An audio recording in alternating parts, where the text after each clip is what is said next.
Youth club سے علم حاصل کرنا کیسا ہے؟ یوتھ کلب یہ اخوانیت کا پرندہ ہے. یوتھ کلب یہ جاہلوں کا سرمایہ ہے. یوتھ کلب یہ اخوانیت کی ترویج کا سامان ہے. یوتھ کلب یہ جہالت اور بدعقیدگی کو پھیلانے کا ذریعہ ہے. یوتھ کلب میں فلمی اسالیب اختیار کر کے فلمی طریقوں پر بعض نوجوانوں نے نوجوانوں کو لبھانے اور رچھانے کے لیے ایک چینل شروع کر کے گمراہیاں پھیلانے کا کام کیا ہے. یوتھ کلب علماء کی توہین کا کام کرتا ہے. یوتھ کلب صحابہ کرام کی تنقیص و توہین کرنے والوں کا ساتھ دیتا ہے. یوتھ کلب منہج سلف کے مخالفین کو اپنے پلیٹ فارم پر جگہ دیتا ہے. لہذا یوتھ کلب سے کسی بھی صورت میں علم حاصل کرنا جائز نہیں ہے. ذاکر نائک اور ڈاکٹر اسرار سے علم حاصل کرنا کیسا ہے؟ کسی بھی صورت میں جائز نہیں ہے، کیونکہ نہ ڈاکٹر ذاکر نائک عالم ہیں اور نہ ڈاکٹر اسرار عالم ہیں. نہ ڈاکٹر ذاکر نائک منہج سلف پر ہیں اور نہ ڈاکٹر اسرار منہج سلف پر ہیں. اور ڈاکٹر اسرار جو ہیں وہ گرو ہیں اور ڈاکٹر ذاکر نائک ان کے چیلے ہیں، ان کے شاگرد ہیں. یہ دونوں ایک ہی تھالی کے چٹے بٹے ہیں. اس وجہ سے ڈاکٹر اسرار کے بہت سارے غلط نظریات جو ان کے یہاں منہج سلف یا اسلامی عقائد کے خلاف پروان چڑھے ہیں، ان چیزوں سے متاثر ہو کر کے بہت سارے بیانات ڈاکٹر ذاکر نائک کے یہاں موجود ہیں. ڈاکٹر ذاکر نائک آج تک ڈاکٹر اسرار کے ادارے سے جڑے ہیں، جبکہ ڈاکٹر اسرار وحدت الوجود کے قائل ہیں. ڈاکٹر اسرار اقطاب کے نظام کے قائل ہیں کہ اس دنیا کا نظام رب کائنات نہیں بلکہ صوفیہ کے اقطاب چلاتے ہیں. ڈاکٹر اسرار یہاں تک کہتے ہیں کہ اس دنیا میں کچھ نہیں ہے سوائے اللہ کے. ہر چیز جو پائی جاتی ہے وہ اللہ ہے. انسان بھی اللہ ہے، جانور بھی اللہ ہے. یہی وحدت الوجود کا تصور ہے جو ڈاکٹر اسرار نے اپنی آخری عمر تک، آخری ریکارڈنگ تک پیش کیا ہے، اور اس کے ثبوت اور دلائل موجود ہیں. ان کے بچوں نے ان کی وفات کے بعد ان چیزوں پر بیان دیا کہ ہمارے والد آخری عمر میں بھی ان عقائد پر باقی تھے. یہ چیزیں موجود ہیں. لہذا ان لوگوں سے کسی بھی صورت میں علم حاصل کرنا جائز نہیں ہے. اور علم حاصل کرنے کے لیے عالم کے پاس جانا، عالم حق اور علماء حق سے رابطہ کرنا یہ لازم ہے. اور یہ دونوں نہ عالم ہیں اور نہ ہی منہج سلف سے واقف ہیں، اور ان کے ہاں عقیدے کا فساد بے شمار مواقف میں موجود ہے. سوال ہے غیر منہجی علماء کو پہچاننے کا آسان طریقہ کیا ہے؟ سب سے آسان طریقہ یہ ہے کہ وہ کسی پر تنقید نہیں کرتے، اہل بدعت کو بھی سراہتے ہیں، اہل بدعت کی بھی تعریف کرتے ہیں، اہل بدعت کا تعارف کراتے ہیں، اور غلط چیزوں پر تنقید نہیں کرتے. تو غیر منہجی لوگوں کو پہچاننے کا ایک بنیادی ذریعہ یہ ہے. اس کے علاوہ بہت سارے ذرائع ہو سکتے ہیں. قرآن و سنت کی باتیں کریں گے، آیت نمبر بیان کر دیں گے، حدیث کا نمبر اور باب اور چیپٹر بیان کر دیں گے، لیکن منہج سلف کا پورا باب ان کی تقریروں سے غائب نظر آئے گا. قرآن کی آیت ہے، اس کو کیسے سمجھنا ہے ان کے یہاں اس کا شعور نہیں ہے. تو یہ چند چیزیں ہیں جو موجودہ دور کے احوال میں اگر ہمارے سامنے رہیں تو ہم غیر منہجی افراد کو پہچان سکتے ہیں، اگرچہ بہت ساری چیزیں اس میں بیان کی جا سکتی ہیں. کیا تنقید کرنے کے لیے خوبی بیان کرنا ضروری ہے؟ ضروری ہی نہیں بلکہ جائز ہی نہیں ہے. کوئی بدعتی جس کے یہاں بدعت ہے اس کی خوبی بیان کرنا جائز ہی نہیں ہے، بلکہ اس کے انحراف کو دنیا کے سامنے واضح کرنا یہ واجب ہے. اہل سنت والجماعت کا یا سلفی مسلک و منہج کا ایک بنیادی ضابطہ ہے کہ اہل بدعت میں کتنی بھی خوبیاں ہوں، ان کی خوبیاں کسی بھی صورت میں بیان نہیں کی جائیں گی، کیونکہ خوبیاں بیان کرنے کے نتیجے میں لوگ ان سے قریب ہو جاتے ہیں. اور بسا اوقات یہ بھی ہوتا ہے کہ آپ تنقید کرنے کے لیے پہلے ان کی خوبی بیان کریں، پھر تنقید کریں، تو آپ کی ویڈیو کو ایڈٹ کر کے خوبی والا حصہ پھیلایا جائے گا اور تنقید والا حصہ غائب کر دیا جائے گا. یہ بھی خرابی ہے. تو تنقید جس کے اوپر کرنی ہے تنقید ہی کی جائے گی، خوبیاں بیان کرنا جائز نہیں ہے. سوال ہے منحرف کسے کہتے ہیں؟ منحرف کہتے ہیں جو قرآن و سنت اور منہج سلف کے طریقے سے ہٹ گیا ہو، انحراف اختیار کر لیا ہو، بھٹک گیا ہو. انحراف کہتے ہیں بھٹک جانے کو. جو قرآن و سنت اور منہج سلف کے طریقے سے بھٹک جائے اس کو منحرف کہا جاتا ہے، اور وہ قابل اتباع نہیں ہوتا. اس سے ہم کو بچنا چاہیے. اگلا سوال ہے کوئی عالم اگر پبلسٹی کے لیے جماعت اسلامی کا رد کرنے سے منع کرے یا حیلہ بہانہ کرے تو ان سے علم لینا کیسا ہے؟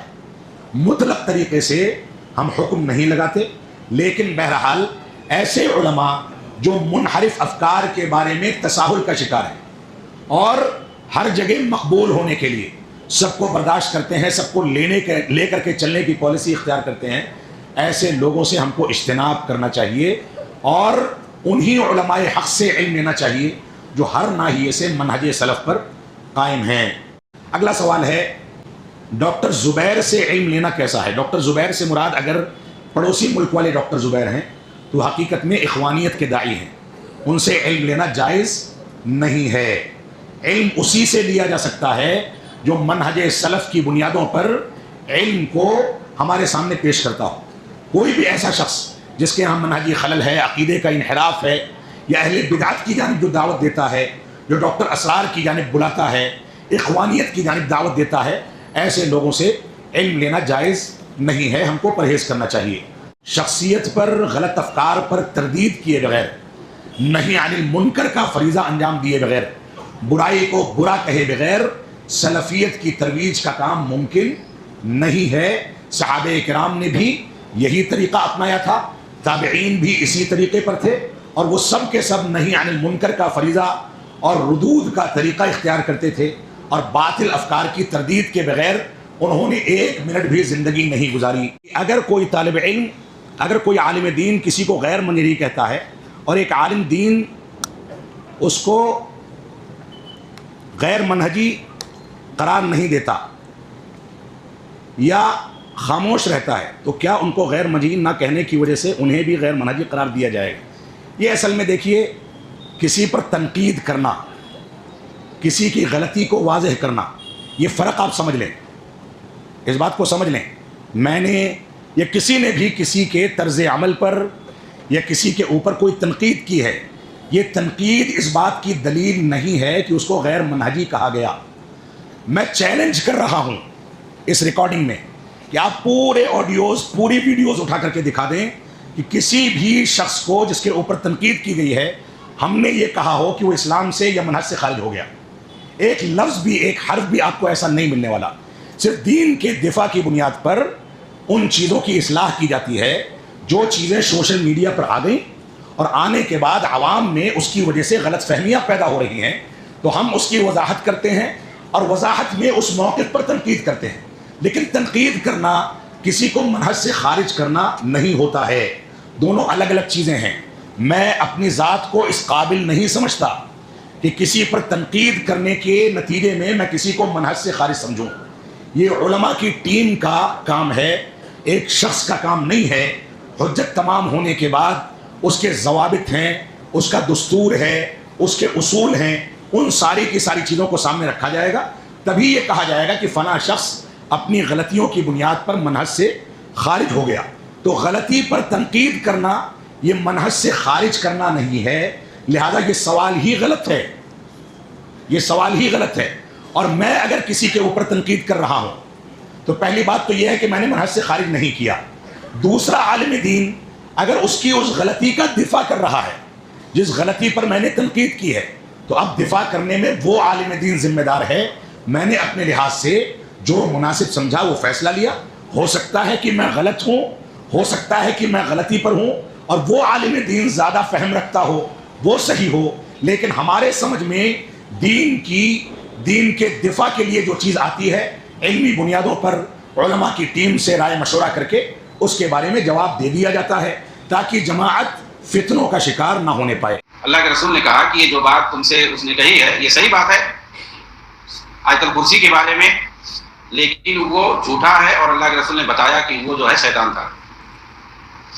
اب دیکھیے، اس واقعے سے کچھ لوگ کہتے ہیں کہ اچھی بات کہیں سے بھی ملے اسے لینا چاہیے، کسی سے روکنا نہیں چاہیے، منع نہیں کرنا چاہیے، کہ جو ہے کچھ لوگ منع کرتے ہیں کہ فلاں سے علم نہیں سیکھنا چاہیے، فلاں کے پاس نہیں جانا چاہیے، وہ بدعتی ہے، وہ گمراہ ہے، وہ ایسا ہے، وہ ایسا ہے۔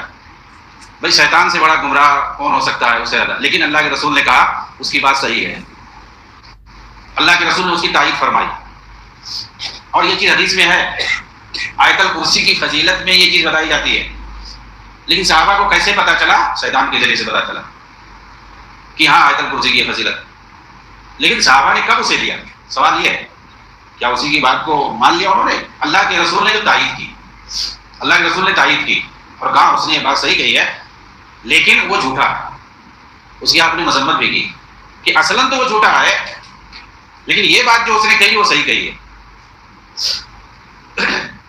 اس واقعے سے یہ استدلال کرنا، جیسا کہ عام طور سے لوگ بولتے ہیں کہ منع نہیں کرنا چاہیے، آدمی جو ہے کسی سے بھی علم سیکھ لے، دین سیکھ لے، جو اچھا ہوگا لے لے گا، جو غلط ہوگا اس کو چھوڑ دے گا۔ سوال یہ ہے کہ جو چیز اچھی ہوگی لے لے گا، جو چیز غلط ہوگی چھوڑ دے گا، اس کی اگر اسے تمیز ہے تو پھر سیکھنے کی کیا ضرورت ہے؟ جس کو صحیح اور غلط کی تمیز ہے کہ اگر کوئی آدمی اچھا اور غلط بولے گا تو سمجھ میں آ جائے گا، کس کو سمجھ میں آئے گا؟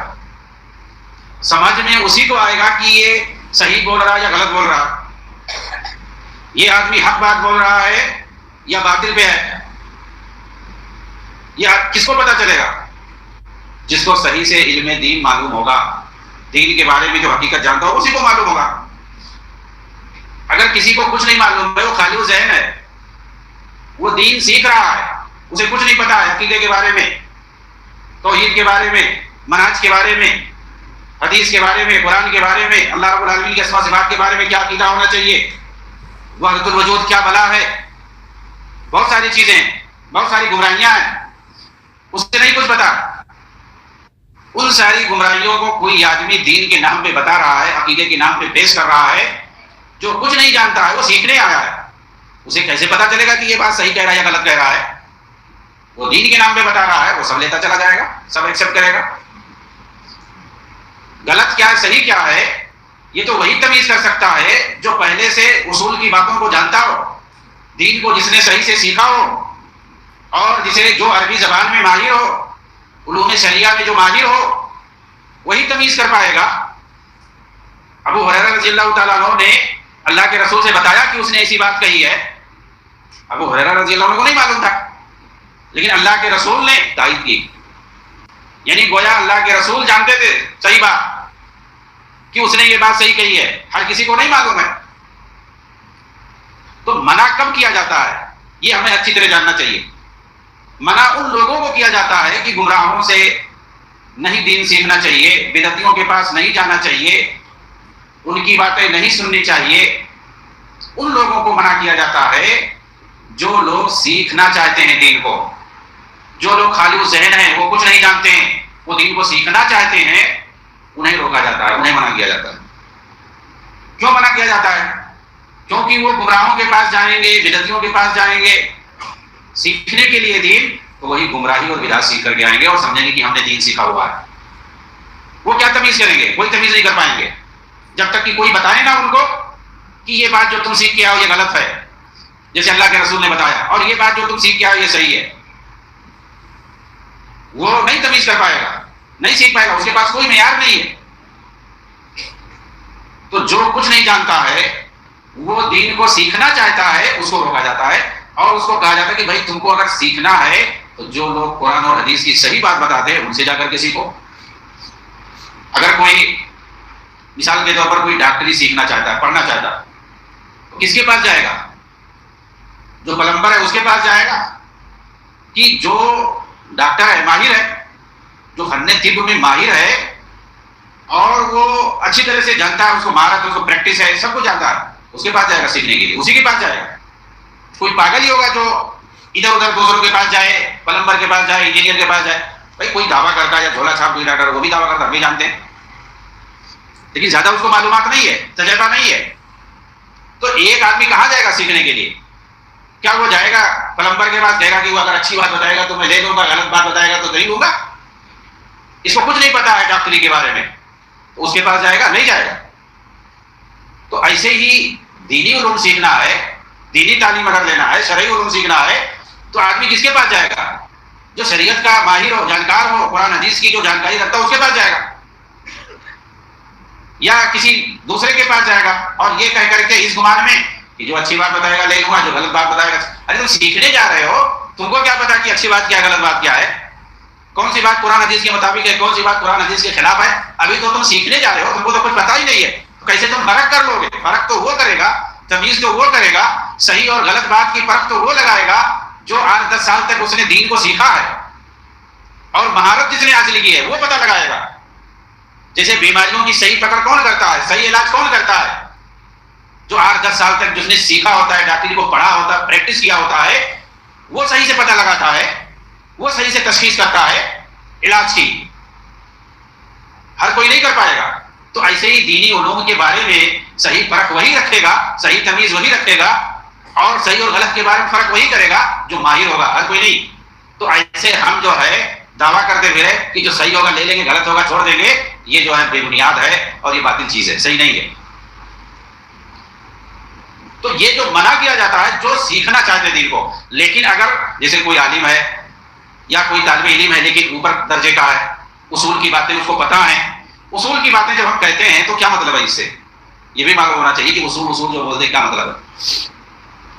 دینی علوم میں جیسے قرآن ہے، حدیث ہے، تفسیر ہے، اور اسی طرح سے فقہ ہے، عقیدہ ہے، یہ جو سارے علوم ہیں ان کا کیا ہوتا ہے، سب کے اصول ہوتے ہیں۔ جب آپ قرآن پڑھ رہے ہیں تو اس کا جو ہے تفسیر ہے، تفسیر کا اصول ہے، اصول تفسیر۔ اگر آپ اصول تفسیر نہیں جانتے ہیں، آیتیں کچھ مجمل ہوتی ہیں، کچھ مفصل ہوتی ہیں، کوئی آیت جو ہے عام ہے، کوئی خاص ہے، کوئی مقید ہے، کوئی مطلق ہے، کوئی ناسخ ہے، کوئی منسوخ ہے، کوئی آیت مکی ہے، کوئی مدنی ہے، مطلب آیتوں کی جو ہے پہچان بتائی جاتی ہے، اور کون سی آیت لفظ کے طور پر لفظی طور پر منسوخ ہے اس کا لیکن معنی باقی ہے، حکم باقی ہے، اور کون سی آیت جو ہے وہ لفظی طور پر تو منسوخ نہیں ہے لیکن معنوی طور پر منسوخ ہے، اس کی تلاوت باقی ہے۔ یہ ساری چیزیں کہاں سکھائی جاتی ہیں؟ اصول کے اندر بتائی جاتی ہیں، قرآن میں یہ سب لکھا نہیں ہے۔ لیکن جب ہم اصول پڑھتے ہیں تب ہم آیتوں کے اندر تطبیق دیتے ہیں، ایک آیت کو پڑھ کر کے فیصلہ نہیں کوئی کرتا ہے، ہو سکتا ہے اس کے مقابل میں کوئی اور آیت ہو، تو دونوں آیتوں کے اندر تطبیق دے کر کے تب ہم مفہوم بتاتے ہیں۔ ایسے ہی حدیثوں کے اندر ہے، اصول حدیث اگر نہیں معلوم ہے تو صرف حدیثوں کا ترجمہ پڑھ کر کے کچھ نہیں ہوتا ہے، جس کو مصطلح حدیث کہتے ہیں، اصول حدیث کہتے ہیں۔ قرآن ہے، علوم قرآن ہے تو علوم قرآن، علوم تفسیر، ایسے ہی اصول حدیث، یہاں سب بتایا جاتا ہے کہ حدیثوں کے اندر تطبیق کیسے دیا جاتا ہے، ایک حدیث کو دوسرے پر ترجیح کیسے دیا جاتا ہے۔ حدیثیں بھی الگ الگ موقع پر الگ الگ اللہ کے رسول بیان کرتے ہیں۔ اسی میں ایک مثال دیتا ہوں، ایک صحابی آ کے پوچھتے ہیں کہ اللہ کے رسول سب سے افضل عمل کون سا ہے؟ تو اللہ کے رسول کہتے ہیں وقت پر نماز پڑھنا، جو ہے اس کے پہلے اول وقت پر نماز پڑھنا سب سے افضل عمل ہے۔ ایک دوسری حدیث میں ہے، ایک صحابی آتے ہیں، اللہ کے رسول پوچھتے ہیں ای الاعمال افضل، سب سے افضل عمل کون سا ہے؟ تو اللہ کے رسول فرماتے ہیں اللہ کی راہ میں جہاد کرنا۔ ایک صحابی آتے ہیں پوچھتے ہیں یہی، یہ تینوں حدیثیں دیکھ کہیں کون سا بھائی صحیح ہے؟ یہ تو ایک ہے کہ سب سے عمل یہ ہے، یہ ہے، کون سا ہے؟ تو وہ جو علوم حدیث جو پڑھے گا وہ بتائے گا کہ اس کا ان حدیثوں کا کیا معنی ہے۔ حالات کے حساب سے اللہ کے رسول بتاتے تھے، جیسی ضرورت ہوتی تھی ویسے بتاتے تھے۔ تو اس طریقے سے ساری حدیثوں کے اندر تطبیق ہو جاتی ہے کہ وہاں جیسے اس کو ضرورت تھی اس کو بتا دیا، فلاں کو اس چیز کی ضرورت تھی اس کو وہ بتا دیا۔ قیامت کے دن سب سے پہلے ہوگا خون کے بارے میں حساب ہوگا، ایک روایت میں کہ سب سے پہلے نماز کے بارے میں حساب ہوگا۔ تو آدمی کنفیوژن میں ہو جائے گا، جو اصول حدیث نہیں پڑھا ہے، اصول کی باتیں نہیں جانتا ہے، اس نے کہیں بول دیا ایک حدیث دے کر کے کہ سب سے پہلے نماز کے بارے میں سوال ہوگا، دوسرا آ کر کہے گا سب سے پہلے تو خون کے بارے میں لکھا ہے سوال القیامتی الدماء، خون کے بارے میں اللہ تعالیٰ سب سے پہلے سوال کرے گا۔ کسی نے کسی کو ناحق قتل کر دیا ہے، کسی کی جان لے لی، سب سے پہلے اس کے بارے میں سوال ہوگا۔ مقتول جو جس کو مارا گیا ہے وہ آ کر کے قاتل کا گریبان پکڑے گا، کہے گا اللہ تعالیٰ سے کہے گا یا ربی سل فیما قتلنی، اے میرے رب تو اس سے پوچھ اس نے مجھے کیوں مارا تھا ناحق۔ جواب دے پائے گا آدمی؟ اگر ناحق کسی نے قتل کیا قیامت کے دن نہیں بچ پائے گا۔ اللہ تعالیٰ سے وہ فریاد کرے گا کہ اللہ تعالیٰ پوچھ تو اس سے مجھ سے کیوں مارا تھا، اس نے جان میری جان کیوں لی اس نے ناحق۔ تو آدمی اگر نہیں جانتا ہے تو وہ کیا کرے گا؟ کنفیوژن کا شکار ہوگا، یار ایک حدیث میں تو ایسا آیا ہے، میں نے تو یہی پڑھا ہے، تم کہہ رہے ہو کہ یہ دوسری حدیث ہے، مجھے نہیں پتا ہے، یا انکار کر دے گا یا کنفیوژن میں ہو جائے گا، کنفیوز ہو جائے گا، حدیثی کے تعلق سے کنفیوز ہو جائے گا۔ لیکن جو اصول کی بات پڑھا ہے، اصول حدیث جو سمجھتا ہے وہ دونوں کا جواب دے دے گا، اور کہے گا کہ حقوق اللہ میں سب سے پہلے نماز کے بارے میں سوال ہوگا اور حقوق العباد میں سب سے پہلے خون کے بارے میں سوال ہوگا. یہ مراد ہے کہ حقوق العباد میں بندوں کے حقوق میں سب سے پہلے خون کے بارے میں اللہ سوال کرے گا. یہ اس سے متعلق حدیث ہے، خون والی، بندوں کے حقوق سے متعلق. اور حقوق اللہ سے متعلق جو ہے یہ نماز کے بارے میں، یہ اللہ کا حق ہے. تو اللہ کے حقوق کے بارے میں سب سے پہلے نماز کا سوال ہوگا. بات ختم ہے. تو اصول کی باتیں جو پڑھتا ہے وہی صحیح سے تمیز اور فرق کرتا ہے کہ کیا صحیح ہے کیا غلط ہے دین کے بارے میں.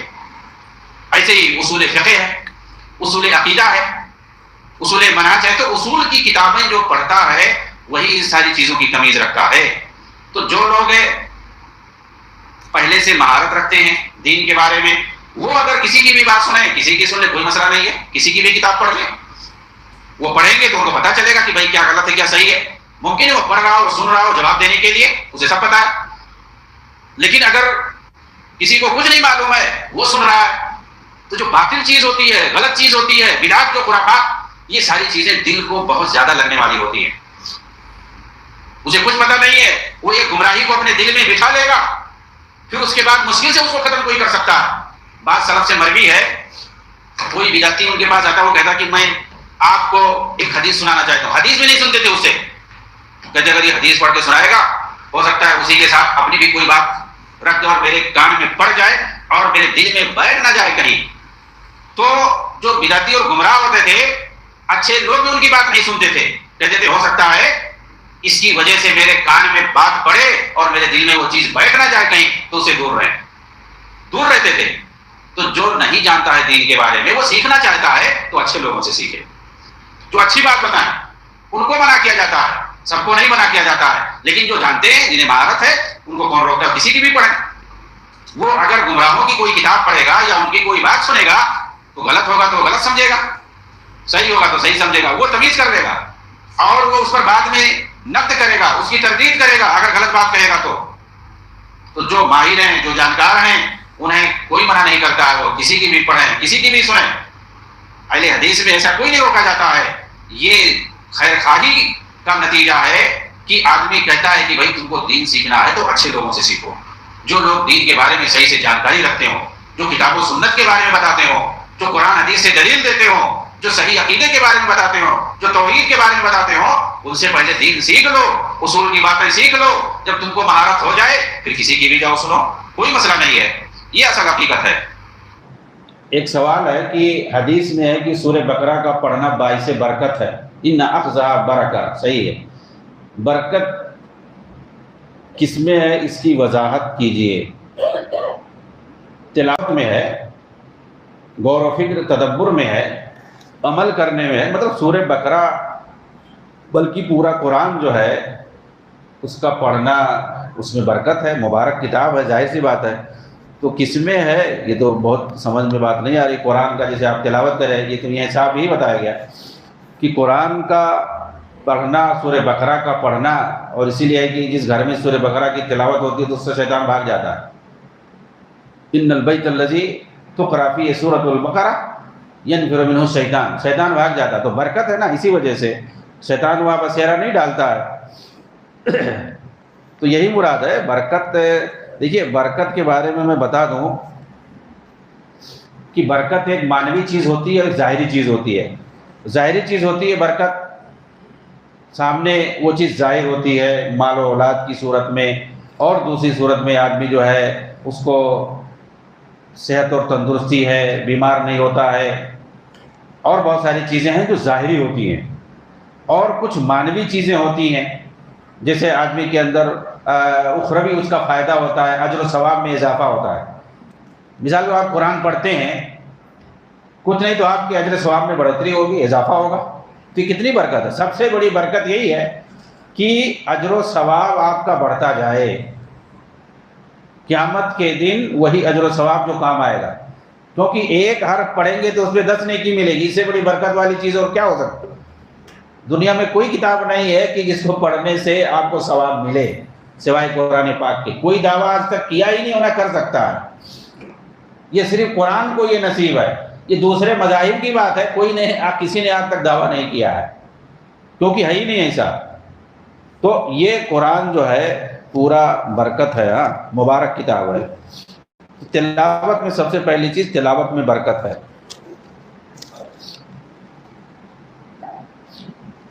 ایک سوال ہے کہ ہمارے بعض بھائی قیام اللیل میں پچھلی صفوں میں امام صاحب کی پہلی رکعت رکوع میں جانے سے پہلے مل رہے، بیٹھ کر فون میں مشغول ہیں، اس پر روشنی ڈالیں.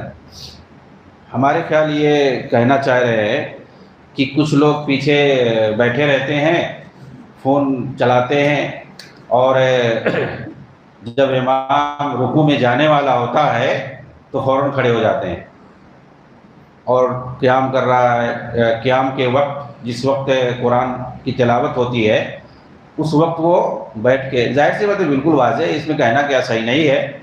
اگر ٹھیک ہے آپ نہیں ہیں مسجد میں، باہر کہیں تھے، آ رہے ہیں تو وہ الگ بات ہے، لیکن مسجد میں ہو کر کے تو بہت بڑی محرومی ہے کہ آپ جو ہے جماعت چھوڑ کر کے، نماز چھوڑ کر کے، اور مسجد ہی میں آپ جو ہے موبائل لے کر کے بیٹھے ہیں، موبائل میں مشغول ہو رہے ہیں. یہ تو بدنصیبی ہے ہماری، اب اس پر اور کیا کہا جائے. ہاں لیکن یہاں پر ایک مسئلہ میں بتا دوں، ہمارے خیال ممکن اسی وجہ سے، حالانکہ ہونا نہیں چاہیے، کہ رکوع میں اگر آدمی پاتا ہے امام کو تو اس کی نماز ہوگی یا نہیں، مطلب اس کی وہ رکعت مانی جائے گی یا نہیں مانی جائے گی. تو اس میں بہت سارے لوگ صبح میں پڑے رہتے ہیں کہ ہوگی یا نہیں ہوگی، تو اس میں راجح مسئلہ یہی ہے کہ اس کی وہ رکعت ہو جائے گی. ایسی روایتیں ہیں جن سے پتہ چلتا ہے، لیکن یہ کس کے لیے؟ اس کے لیے نہیں ہے کہ جو وہیں پر بیٹھا رہے. کیا امام کھڑا ہے اور آدمی بیٹھا ہے پھر بھی، یہ اس کے لیے ہے کہ جو قیام نہ پائے مسجد میں جب آئے تو دیکھے کہ امام جو ہے رکوع میں ہے. یہ صرف اسی کے لیے ہے. ہم جو ہے مسجد میں بیٹھے رہے، امام کھڑے ہو کر کے قرآن پڑھ رہا ہے، قیام میں ہے، اور ہم بیٹھے ہیں، تو یہ غلط ہے. بلکہ یہ اس کے لیے ہے جو مسجد سے باہر ہے، وہ آ کر کے دیکھا امام رکوع میں چلا گیا تو رکوع میں وہ بھی شامل ہو گیا. اس طرح کی روایت ہے حضرت بکرہ رضی اللہ تعالیٰ عنہ کی، اور اس سے یہ ثابت ہوتا ہے کہ اگر رکوع پا جائے تو اس کی وہ رکعت مان لی جائے گی، اسے دوبارہ جو ہے ادا کرنے کی ضرورت نہیں ہے. اس میں اختلاف ہے، لیکن جو صحیح بات ہے وہ یہی ہے. ہاں سورہ فاتحہ رکن ٹھیک ہے، اس کی جو ہے چھوٹ رہی ہے، لیکن وہ اس کے لیے ہے جو حالت قیام میں ہو. آدمی حالت قیام میں امام کو پائے اور نہ پڑھے تو غلط ہے، لیکن وہ آیا رکوع میں، اس نے نہیں پایا، وہ حالت نہیں پایا. ہاں تو اس کے لیے تو پہلے بتا دیا کہ مسجد میں بیٹھا ہوا ہے، اس کے لیے نہیں ہے.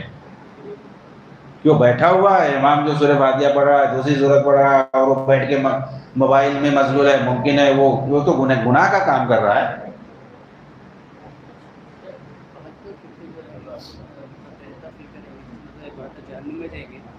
عام انسان کیسے پتہ لگے گا؟ کیونکہ ہر فرقہ اپنے آپ کو قرآن حدیث پہ رہنے کے اور صحابہ کے منہج پہ رہنے کی دعوت، ہر فرقہ دعویٰ کرتا ہے کہ میں صحیح ہوں، لیکن نبی صلی اللہ علیہ وسلم نے کسی فرقے کا نام نہیں لیا ہے، آپ نے اصول بتایا ہے. تو یہ دیکھا جائے گا کہ بھائی اس اصول کے مطابق کون ہے. ایک نسخہ ہے نا، یہ نسخے کیمیا جو اللہ کے رسول نے بتایا، ایک پیمانہ بتایا، وہ پیمانہ فیصلہ کرے گا کہ کون حق پر ہے، کون ناحق پر ہے. اللہ کے رسول نے کیا آخر میں فرمایا، اور صحابہ نے پوچھا بھی کہ وہ نجات پانے والے کون لوگ ہوں گے، تو آپ نے فرمایا کہ جو میرے طریقے پر چلیں گے اور میرے صحابہ کے. یہ تو بہت ہی واضح ہے. اب ہمیں دیکھنا پڑے گا قرآن اور حدیث کو بس، کیونکہ وہیں پر صحابہ کا طریقہ اور نبی کا طریقہ لکھا ہوا ہے، اور کسی دوسرے گرنتھ اور پوتھی میں نہیں ملے گا، سیدھا قرآن اور حدیث میں ملے گا. تو وہی ہم دیکھ کر کے اسی کو عمل کریں گے. تو جو بھی نبی کے طریقے پر اور صحابہ کے طریقے پر عمل کرے گا، وہی سمجھیے کہ حق پر ہے، اور وہی سمجھیے نجات پانے والا ہے. اور جو صحابہ اور نبی کے طریقے کو چھوڑ کر کے کسی دوسرے کے مسلک پر، کسی دوسرے کے مذہب پر چل رہا ہے، کسی دوسرے کے طریقے کو فالو کر رہا ہے، تو اسی کا معاملہ مسلوک ہے، اور وہی 72 میں سے ہے.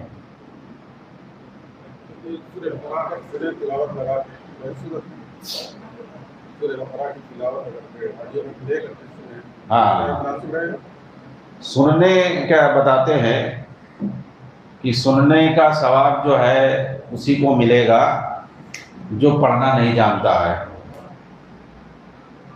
آپ اگر سن رہے ہیں ٹھیک ہے تو تلاوت کرنے کا وہ ثواب نہیں ملے گا. اچھی بات ہے سن رہے ہیں اچھا لگ رہا ہے سمجھ رہے ہیں. آدمی ہو سکتا ہے سمجھنے کے لیے سن رہا ہو, آدمی معنی مطلب نہیں سمجھ رہا ہے, تلاوت ہو رہی ہے کیا پتہ اس کو کیا پڑھا گیا کیا پڑھا رہا ہے. لیکن آپ اگر پڑھتے تو آپ کو ثواب ملتا. پڑھنے پر ثواب بتایا گیا ہے, سننا نہیں. جیسے من قرأ حرف من کتاب اللہ, جو اللہ کی کتاب سے پڑھے گا ایک حرف تو اس کو 10 نیکی ملے گی. سننے کے لیے نہیں آیا.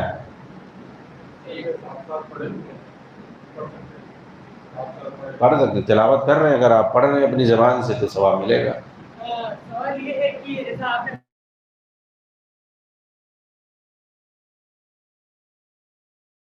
جانے سے پہلے اٹھ کے پڑھ لی تھا تو یہ کیسا ہے؟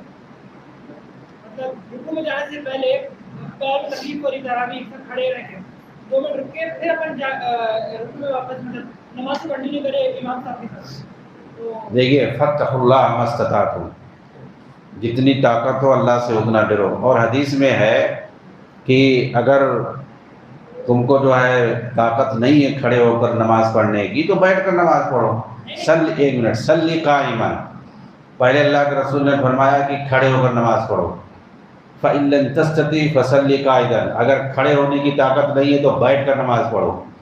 اس نے ہیلا ولا نہیں. اگر آپ کھڑا ہونے کی طاقت رکھتے ہیں تو کھڑا ہونا ضروری ہے. کوئی بھی اگر کھڑا ہو سکتا ہے, چل پھر سکتا ہے, کھڑا ہو سکتا ہے, تو امام اگر کھڑا ہے تو اس کے ساتھ کھڑا ہونا واجب ہے.